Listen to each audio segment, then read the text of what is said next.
Hello mga kamoy, may welcome back to my video. Ayan, magbe-breakfast tayo. Medyo maulan po dito. Siyempre di mawala yung itlog.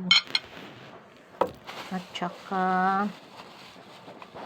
may isang tinapay. So, kagabi pala last kong kain ay kahapon pa ng alas 12. So, ngayon kakain tayo ng breakfast na marami. Tsaka di mawawala yung ating coffee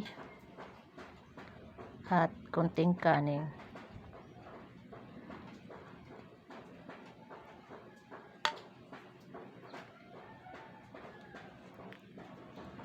Yan, kakain tayo.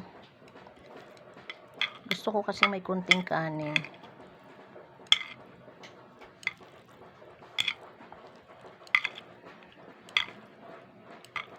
So, once 1 month 3 times ano na ako gumagamit ng ganito. Yan. Pero may malunggay o kaya may mga dahon ng kung ano-ano. Tikman na natin.